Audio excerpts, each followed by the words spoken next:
আপনি কি জানেন এমন একটি প্রযুক্তি আছে যার মাধ্যমে বাড়ির দেয়াল তৈরি করলে ঘর তুলনামূলক ঠান্ডা থাকে, নির্মাণ দ্রুত হয় এবং অনেক ক্ষেত্রে খরচও কমে?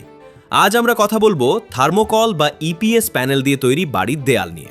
প্রথমেই একটা বিষয় পরিষ্কার করা দরকার, আমরা যে থার্মোকল বাজারে দেখি নির্মাণ কাজে ব্যবহৃত ইপিএস প্যানেল ঠিক তেমন নয়। এখানে থার্মোকলের দুই পাশে স্টিলের মেশ ব্যবহার করা হয় এবং পরে কংক্রিটের আবরণ দেওয়া হয়, ফলে এটি একটি শক্তিশালী কাঠামোতে পরিণত হয়। অনেকের প্রশ্ন, এই দেয়াল কি ইটের দেয়ালের মতো মজবুত? উত্তর হলো, সঠিকভাবে নির্মাণ করা হলে এই ধরনের দেয়াল যথেষ্ট শক্তিশালী এবং দীর্ঘস্থায়ী হতে পারে। বিশ্বের অনেক দেশ, বিশেষ করে গরম আবহাওয়ার অঞ্চলে এই প্রযুক্তি ব্যাপকভাবে ব্যবহার করছে। এবার আসি সবচেয়ে গুরুত্বপূর্ণ সুবিধায়। সাধারণ ইটের দেয়াল বাইরের গরম ধীরে ধীরে ঘরের ভেতরে প্রবেশ করতে দেয়, কিন্তু ইপিএস প্যানেলের ভেতরের ফোম স্তর তাপকে সহজে প্রবেশ করতে দেয় না, ফলে দিনের প্রচণ্ড গরমেও ঘর তুলনামূলক শীতল থাকে।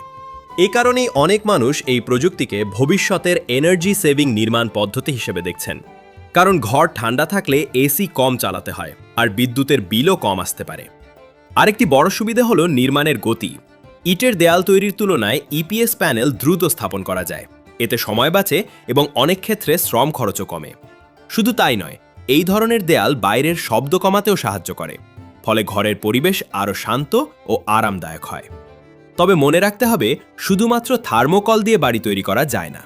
নিরাপদ নির্মাণের জন্য অবশ্যই প্রকৌশলীর নকশা অনুযায়ী স্টিল, কংক্রিট এবং অন্যান্য উপকরণ ব্যবহার করতে হবে।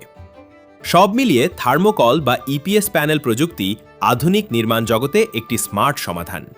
এটি ঘরকে তুলনামূলক ঠান্ডা রাখতে সাহায্য করে, দ্রুত নির্মাণ সম্ভব করে এবং সঠিকভাবে ব্যবহার করলে দেয়াল হয় মজবুত ও টেকসই।